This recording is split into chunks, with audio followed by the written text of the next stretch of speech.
What's up and welcome to the Miseducation of Music. You are back with J-Treb as always, but today I got a very special guest in the building, man. None other than the viral sensation, the Christmas music dropping, man. This guy's doing everything. The musician, Big State, man. I got him up here in the building, man. Say what's up to the people. Tell them a little bit about you if you'd like to as well.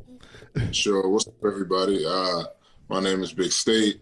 I'm from Jersey, musician, and yeah, man, I'm just trying to create these vibes for an eternity. So I'm out here, man, for sure. Man, I'm glad you said these vibes because that's exactly what I wanted to talk about, man. This music, all of it, it's got so many vibes with it, man. So for those of you who might not know, and we're going to be on YouTube with it, so you all going to see the clips here of the Pure Imagination, man. He went crazy on that cover. He gave us the Blackbird cover so effortlessly, man. It was so dope. And then I don't know if many people know about that, How Deep Is Your Love, but you murdered that one too, man. Thank you, man. The cover game is insane, man. You've literally, like, it kept popping up on my timeline. I remember sending it to my sister, the Pure Imagination, like early on, and I was like, this dude's voice is so intoxicating. Like, it's dope. Like, the second you turn it on, you have to listen to the whole song. And she was like, wow, he really is. Like, this is a different type of energy. The singing is like it's low. It brings in this chill, mellow vibe. And then also, you seem to be on the production a lot too, my man. Yeah, I think that's the biggest thing for me. Before I ever started singing, I always messed around with like different sounds and what things sound like together, you know? So like, production is big for me because it can make or break a project or a single. So it can, man. Like, and especially production that doesn't match you. And I could tell that you have, if you're not doing a production, I could definitely tell you have at least a hand in it because of how well it matches your flow. Yeah. Like, it's that marriage of it together that makes it so beautiful. I appreciate that, man, for sure. I pay a lot of attention to just the small little details. You know, I feel like I know what works for me. And, so I've had to adapt because I used to like a certain kind of sound, you know, and so get into a sound that makes sense for my voice. Took some time, but yeah. So how long have you been singing for? Like, is this something you like just tried out one day? Were you like the college grind? Because I mean, like, I started this podcast college in the apartment, just hustling, was doing studio work in the dorm rooms. But like, was this something that came out of quarantine? Was it something you've been hustling at for a long time? What's the story behind it, man? No, I think I seriously started singing back in January, but I've always been singing, like, you know, those car rides to church or those car rides anywhere with the family, you know, all different types of music was being played, you know, so you end up singing as a family, you end up just singing to the track. So I've always been singing, but never seriously until this year. Wow. So you didn't even, man, so this year is when you started to take it seriously, and it just went crazy for you, my G. Like, man, that's insane. So, like, when you were growing up, what were some of the artists you were listening to? What was in the car rides? Heavy gospel. It was really all gospel. Oh, man. I feel that.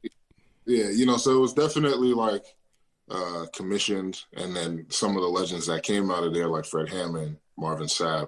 Oh, man. I love some Marvin Sapp, G. That's...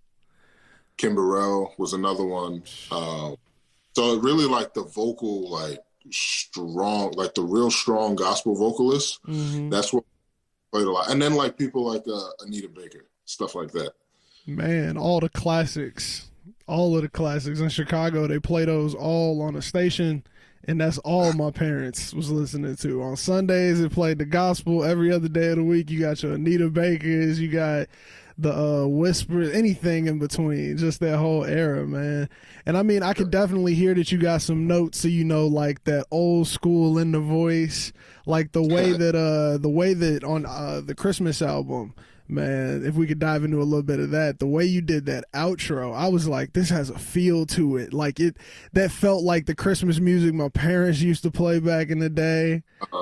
Like, man, that outro was so clean. Now, just to dive into that project a little bit, what was the idea of doing a Christmas album? Like, I don't think I've ever talked to anybody who's done a Christmas album before. Like, how does that idea come about? What's the process? Yeah, I think, well, first of all, a lot of people don't know, but my favorite holiday is Christmas. Like, there's just that's my favorite holiday. You know, it brings out the most feels, and this is other than like maybe Valentine's Day or something like that, but I love Christmas a lot. And so when I did Pure Imagination, I saw how much traction it was getting, and a lot of people requested one thing and one thing only, and that was Christmas music. And so I figured, like, you know what, like, I wonder what it would be like if I made a project just solely Christmas music. And yeah, so that's really what made me do it, is like just the people wanting it, because I do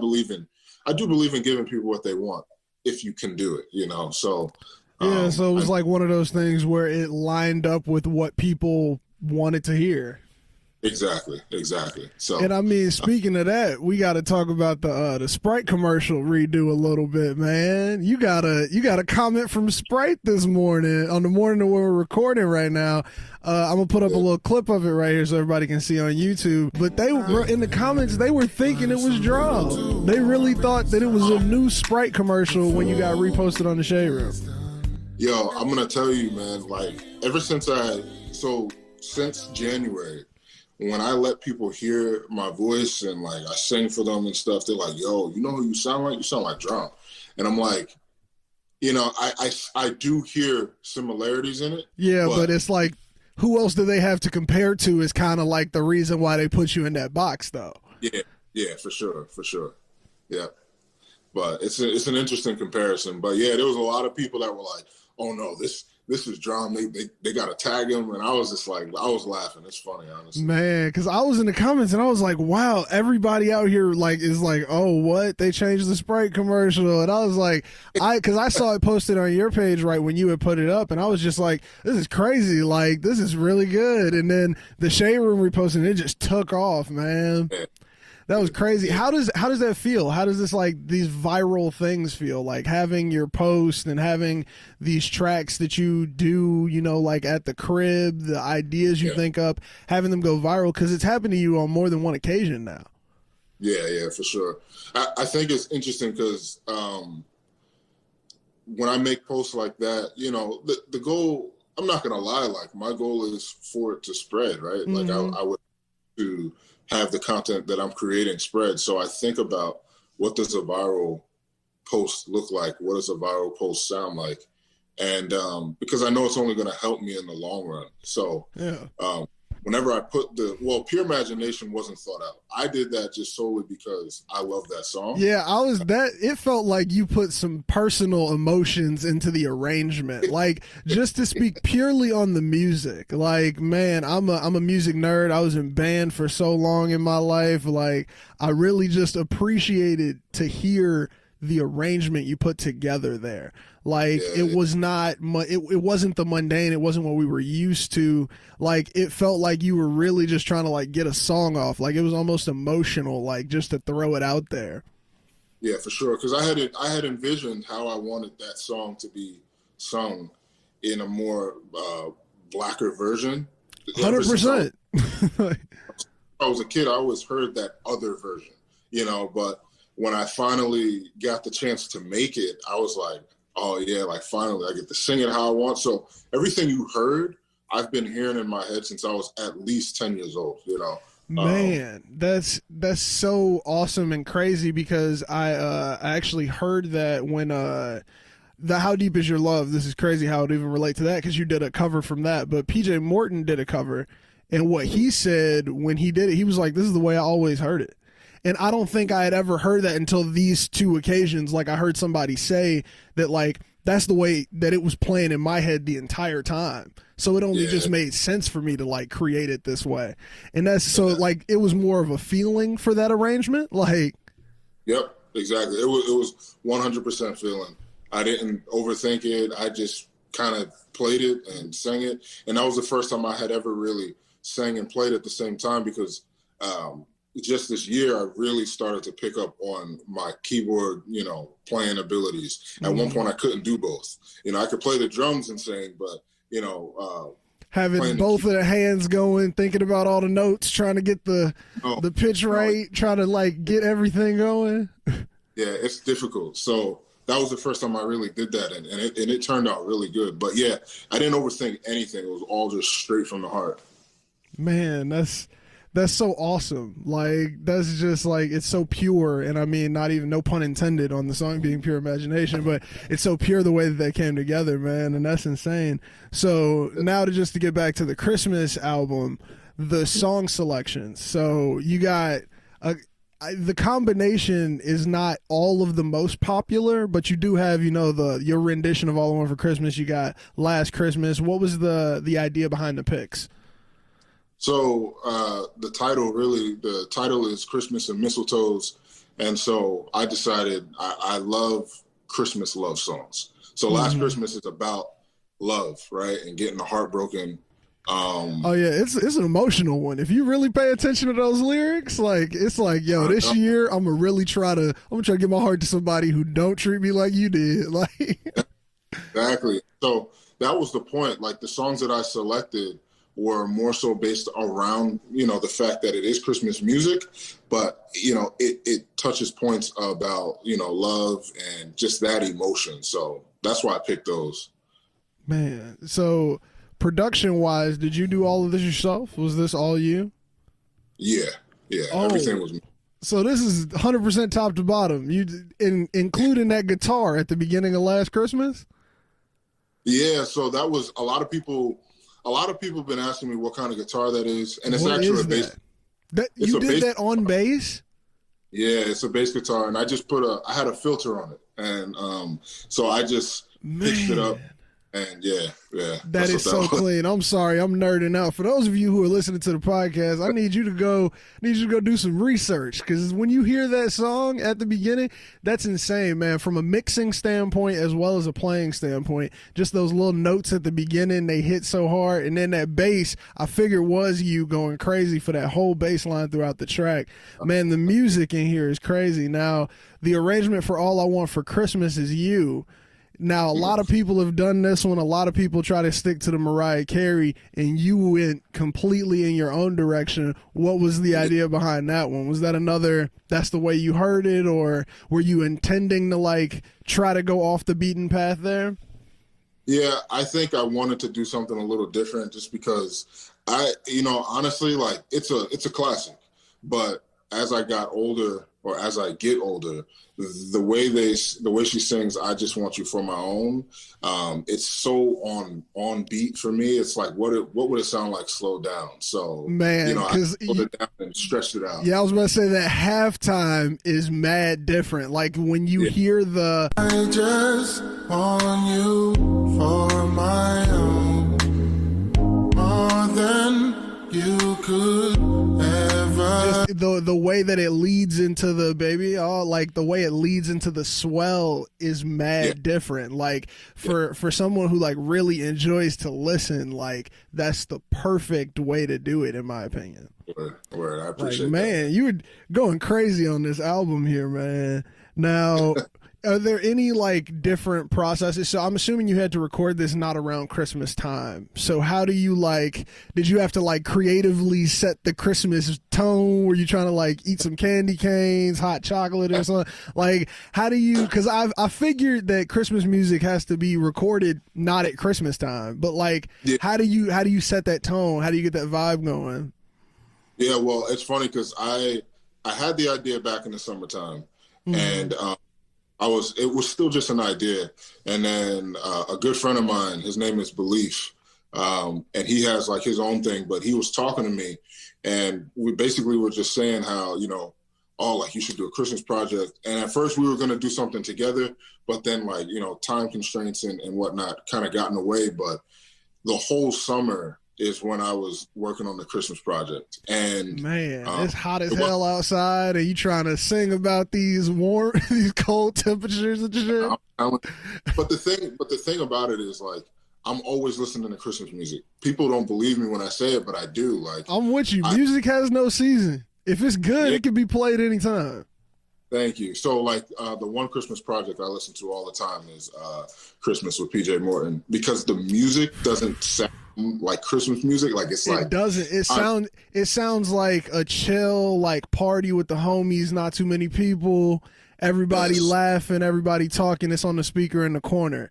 But yeah, it's Christmas music. Like, exactly. It's crazy. So that's really where I kind of pulled my inspiration from too, because I'm like, if I create Christmas music, I don't want it to just be played at Christmas. If someone appreciates it, they just appreciate it because it's music, you know? So exactly. Man, and I mean, hey, you gave music lovers a good Christmas album, man. Like, I mean, this one is gonna be in my rotation forever. That's another good part about Christmas music. Once you make something good, it's every season. It's coming back year round for those people who don't play it all throughout the year. It's gonna come back exactly. no matter what. Now, there is a track on there, and we talked about this a little bit before we started recording, where you had, I believe it was your son, talk on the end Yeah, of there, man. So, like, for me, Christmas and family is like a big thing together. So, like, I thought that was a really cool element for you to add. Like, thank was you. that like a last minute addition, or was that a, like, I gotta have him on here, like, from the beginning? Yeah, no, I knew from the beginning I was gonna have him on there because um, Christmastime was one of the first songs I made. And so the chorus, it's funny, it's a funny story. For some reason that day I was struggling with trying to find the original chorus of Christmastime. And I couldn't find them. So I decided, you know what, I'm gonna play it another way. I'm Right. just Something more. I'm just gonna make it work on this Yeah, register over here. literally the process behind that song. So I just started playing it and I started to sing it. And I'm like, man, like this actually sounds a lot more magical. And so that's when I knew like I'm gonna put my son on this one. Yeah. You were like, "That's the one. I did something crazy on it. This has got to be it right here." That's awesome, man. And that's a really cool approach. Now, before we dive into, because I want to get into some questions about just the production on your own music as well, aside from the covers. But who did the artwork for this? Because that artwork is insane. I noticed the Christmas tree ornaments, the nice little details in there, man. Who did that Yeah. artwork? Can we give him a shout out? Yeah, so his IG name is Worker, Wooker, Pig, Pig. He's an artist based out of Spain. Awesome. Yeah, I came across him on Instagram. I was really looking for something like 3D character or art kind of thing. And that's really what it was. He is very talented and very, I don't know his age, but yeah, he's a beast though. Man, yeah, because this artwork is just straight crazy. Like, I noticed just all the little details in there. Also, I like cartoon Christmas characters. Like, I think Yeah, the cartoony Christmas characters are always the coolest and things like that. So, I mean, hey, man, that project is straight insane, man. Everybody needs to check that one out. And it's linked in the description already, man. So, everybody go check that project out. Now, aside from covers and Christmas music, you have some of your own music as well. And I've listened to the entire library, man, and you go crazy with it. So on those productions, what's the process there? Because I figure it has a different approach than a cover. Because a cover, you're trying to make something your own that is already been created, whereas now we're talking the originals. Those gotta start and end right inside of you. So what's the process there? I mean, it's a little bit, yeah, it is a little bit different because with original music, um, I started like with the covers. I always started off with the chords, right? Because that's Mhm. the basis behind most songs that are being covered. But with original music, I usually start out with either a bass line, um, like a hook, or like a pattern, like a drum pattern. What is something that I would play live, right? What's something that would sound good live? And Mm-hmm. that's kind of the basis I go off of with my own music. And then I also sometimes, even though I haven't done a lot of music videos, I also envision like, what does a music video look like for this song, Like a right? scene for it. Like what would you visualize to go along with this music here? Exactly. Yep. So that's really the process behind it. And it happens, original music for me is faster to make Mm-hmm. because I make music as if I'm playing it live. Like if I was with my band and we're just jamming out, like, and a song is made, you know, sometimes I just kind of do it like that. And, you know, if I'm working with another artist, then the process is different for that. But 9 times out of 10, it's starting off something really simple, and I'll play it back for like, you know, 20 minutes just on repeat. That repeat loop, like, let me find out what I'm going to do with this. Exactly. Now the instruments, how long have you been playing for? When did you learn how to play them? Like, was that something you just always been doing since a kid, or something you just picked up? Yeah, so the drums is my strongest instrument. And you know, my dad is a pastor, so I grew up in church. Man, I grew up in church too. My dad's a minister. Really? PK. We're both basically PKs. Yeah, man. Hey, I know that vibe. Yeah. And it, you know, the drums just came natural to me. Like I remember my parents used to tell me at 2 years old I would, you know, like stay on beat. Like there'd be music playing in the house and I'm just like staying on beat, you know? And yeah, so that was the instrument I, you know, grew to love, and it became my strongest instrument. I didn't know how to play anything else until around 12 years old when I picked up the bass. Mm-hmm. And then within the next 2 or 3 years, I taught myself how to play the keyboard. So, man, that's awesome. Yeah. So the keyboard is self-taught. Yeah, and I don't read any music, so like sometimes people will like sit music in front of me, and I'm like, okay. So like, is everything by ear or by chords? Yeah, everything's by ear. Man, that's more impressive. Let me tell you, man. I'm a to the notes person. Like let's write it out, man. Let's get a scale going. But I definitely envy people who have that ability, that talent to immediately just like pick something up and create a full production the way you can, man. Because that's just like so unique and so insane, man. But like I can tell that like this is something that's been building up for you, man. So it was like quarantine that like rocket right there. Was that what happened there, man? Let me tell you. I before quarantine, I had just started a job at a hotel for events and sales, and I was excited about the job too. It's, you know, just a really good job, and you know, obviously trying to provide for my son, and because the hotel is based around events, right? In Jersey, we got hit really hard with COVID back in March. So within 2 weeks, I was let go. Now, man, you know, Jersey, they had unemployment and stuff like that. So I wasn't completely down and out. Like I was good. I just had to do that groundwork. And that would stabilize me for a while. But I knew that I didn't pray for COVID, obviously, but I prayed for the opportunity to create with no restrictions. And I feel like I got that. And yeah, it just came in a different form and fashion. You just had to be ready for it. Yeah. And I feel like I was, because I was already making music again back in January, but now this was an everyday thing. And I kind of have this obsessive trait when I'm doing something, it has to be right, you know, either that or like, got to just see it through, you know? So that's really what happened. I locked in and just was going at it, you know? And at one point I was making about like 5 to 10 songs a day. Whoa. And just jeez, man. Like completely, you were making full like lyrics and music and everything? Yeah, I would say like maybe like 4 or 5 of them had lyrics, but you know, they were all complete. That's real dedication right there. Like, man, people don't understand that this is a repetitive game. Like, man, if you see an artist has like 10 albums out, they probably threw away 20. It's one of those things, man. Like, because I mean, even people like Kendrick, his engineer said that they had 6 albums worth of music in the vault that's never going to see the light of day. They said they just kept hustling at it. They were making tracks every single day, man, and that hustle is like real. It is. Now, who are some artists that kind of inspired you or made you think you could hop into it? I mean, so you use the time to create. I know there had to be some goals, some visions. You know, what were the inspirations?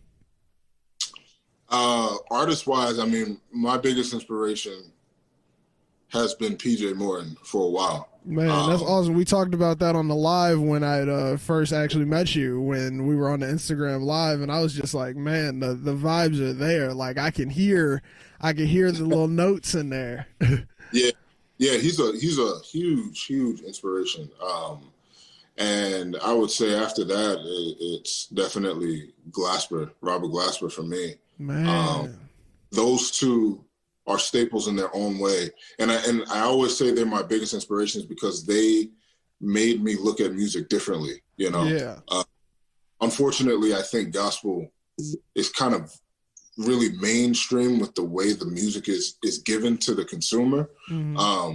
And so, like now you have J-Treb who kind of changed that, right? You listen to it. Yeah, I remember when J-Treb first came up, that first album with Victory and things like that. That was an entirely different energy from even the Kirk Franklins of the era with the Stomp, which was a revolutionary track, not to mention Revolution, you know?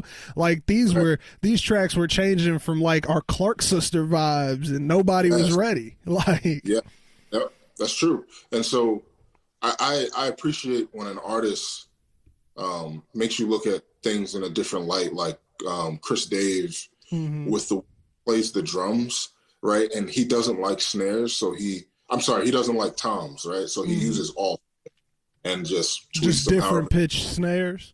That's intense. I don't think I knew that. I don't think I knew that at all. That's insane. It's crazy, man. And then you know, obviously I had other inspirations that weren't music too. So like people like Basquiat, and just his like out of the box thinking, right? The unconventional method side of it. You could tell me everything right to do, but I'm gonna do what I want over here. I'm gonna show you my artistic side. I'm gonna show you the expression within it. That's deep, man.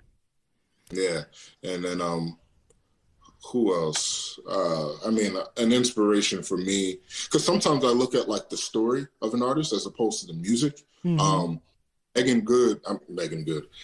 Thee Stallion is someone that I've been following her for a while before the blow up happened, you know. Oh yeah, she's been going crazy. Yeah, man, she's super talented, and obviously with more fame and success comes the problems and the opinions, but at the end of the day, her story is something amazing. And so like I look at her as inspiration for the process of getting to each level. Like it's the respect of the hustle. It's like even if you don't mess with the music, even if you don't like the genre, even if you don't like the person, respect their hustle.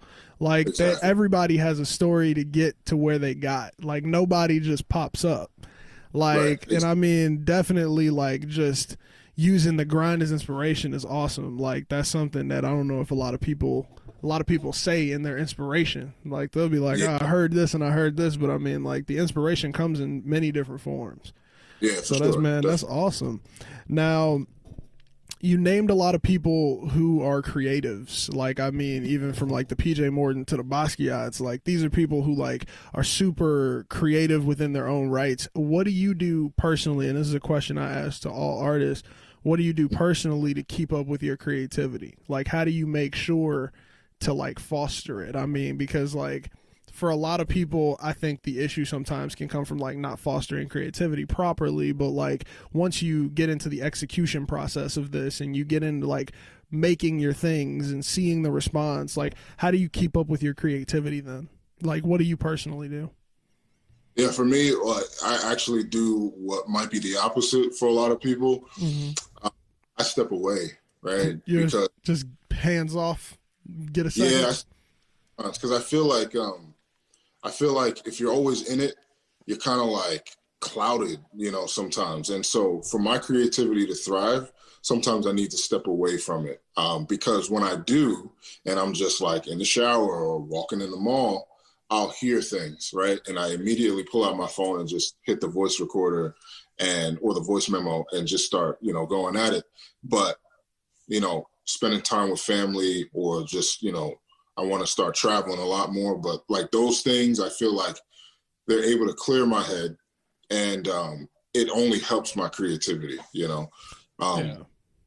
But when I'm in the music, when I'm actually in it, I do a lot of just I have a very repetitive nature, right? So I waiting can to play grab a new idea out of it, just waiting exactly, for it to form. exactly. I Yep. definitely feel that, man, and that's awesome because I mean, like, in the world of the internet and today and the way everything's done, like that creativity is so crucial. It's what we need. It's the thing that separates the people who watch from the people who do. Like it's that creativity, man. And I mean, to hear the hands off approach, like not a lot of people try that, and I feel like that's how you'll run yourself into a wall if you don't give yourself a second to go, I'm not gonna do this. Like I'm just gonna do whatever else in the world I can besides work on this for a hot second and just get my mind Nope. straight.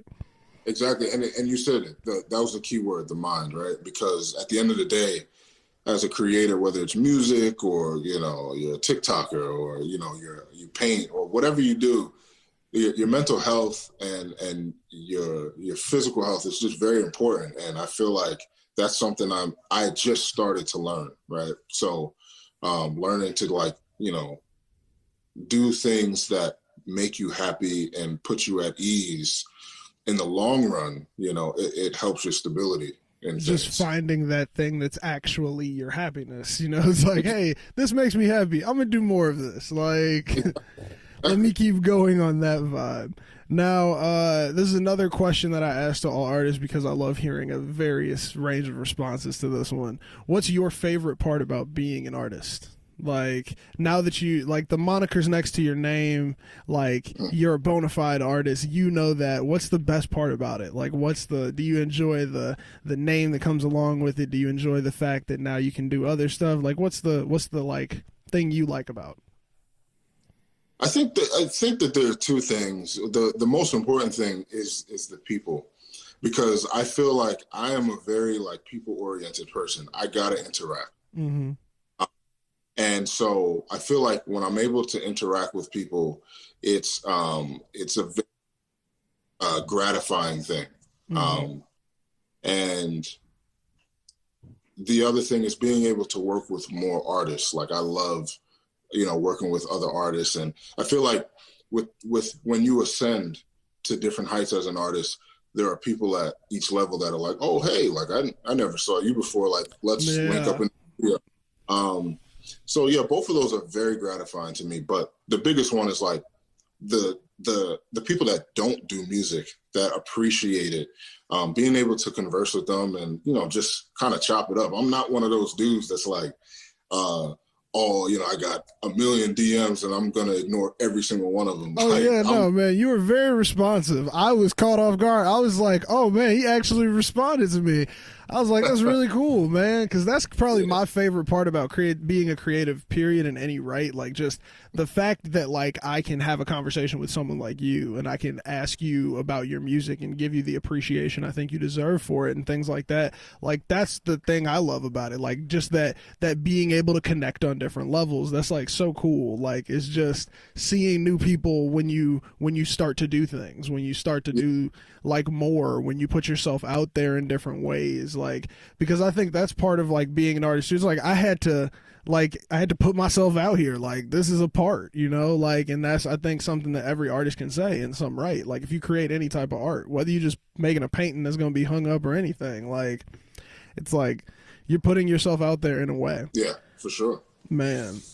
Now, what would be a dream project for you? Like, what would be the big state title album? Who's producing? What studios we in? What's the feature list? Any musicians need to come in? Like, if you right now had the unlimited budget and could do whatever you wanted, what's the like the key setups that would be needed to create the ultimate big state project? Wow, this is a loaded question. I feel like It's a question to gauge taste, It's a question to like see what you know, see who you know, see what you want to do. You mean it's goals, These are the aspirations. yeah, I mean, I do think about it. So I think well, I know for a fact the entire project would be recorded at Electric Lady. Okay. Electric Lady Studio, shout out. Yeah. I've been there before. It's an amazing place. How was it, man? It's amazing. It's like, you know, you walk. It feels like you're walking into like a portal of just history. You Oh know. my God, it had to be amazing. I wish I could go.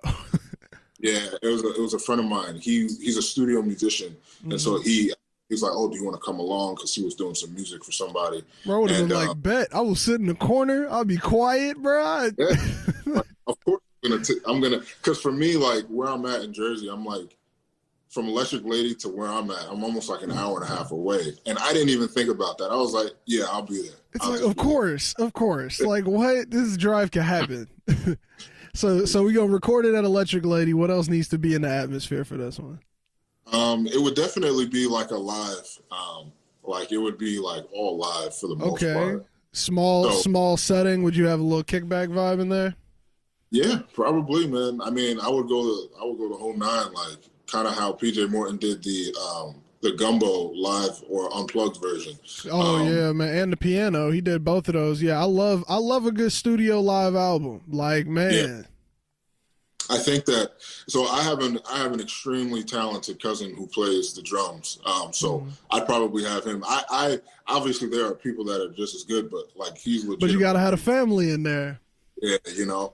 And then bass player, he's a good friend of mine now, and I'm excited to say this, but Derek Hodge, I'd probably have him on the bass because he's an architect with the bass guitar. Man, that's a compliment right there. You know somebody cold when you say they're an architect with it. Yeah, he is, man. Crazy. Keys would definitely be PJ Morton, along with maybe Corey Henry sitting over there. Okay, that's a good dual setup. Yeah, you know, producing it honestly, man, I know so many different producers. Would you try to get one producer, or would you do the multiple? Would you just do the let me grab I probably would do one just because it's like I like the relationship in a project. You know? Okay, I feel you. That's old school. That's the pre-Nas era. One producer per project. Yeah, that one, man. I don't know. Like I don't know. I would have to think about that one because I know a lot. It depends on the vibe of the project. So it depends on the energy. So the producers that toss up in the air. Are there anything else that would need to be in this setting to get that album?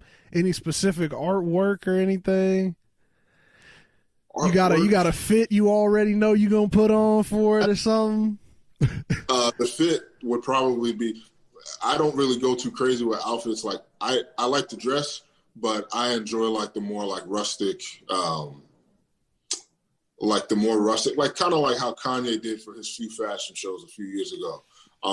You're talking about the neutral earth tone colors, sweaters. Yeah, nothing formal. Like it's kind of it's just a vibe, but it's like grungy, kind of hipsterish kind of vibe. But yeah, the fit, it's more about the sneakers. I gotta have some crazy sneakers. So the sneakers got to be a part of. Okay. Yeah. Something off-white, probably. That's the only thing I really know. That's all I'm trying to get to. That's the new goal in life. Let me just get a closet for the off-white, just a closet of the off-whites, and then I know I made it for real. But yeah, man, not too much. I think that already sounds like it would be a crazy project, man. Like I'm already, I'd be tuned in for it right now. Like. Man, that's so crazy. Now, I want to thank you for coming on the show. Before we get out of here, though, man, I do want to ask you, is there anything coming up in 2021 you can share with us?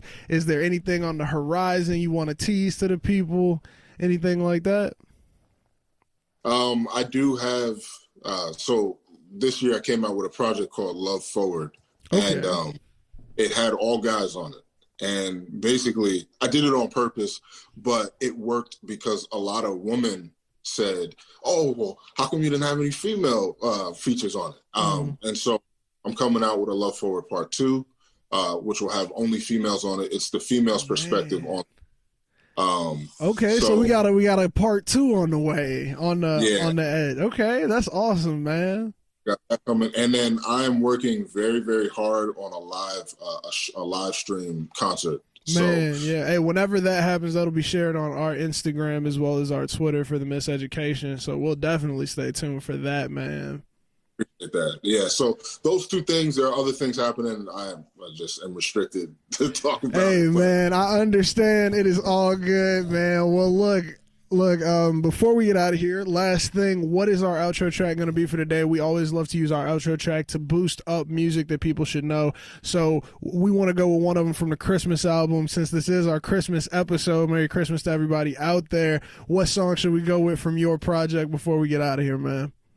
yeah, man, I'm gonna go with Last Christmas. Okay, we're going to hit that Last Christmas. They're going to hear that guitar coming in right now, man. Thank you so much, Big Stay, for coming on to the podcast, man. Anything else you want to leave them with? Oh man, everybody just stay safe, and hate is not a good thing. Just love, appreciate the people around you, give them their flowers while they're still living. That's it. That's what's up, man. Hey, thank you so much for joining us, man. Everybody out there, deuce. Again, last Christmas, I gave you my heart, but the very next day, you gave it away.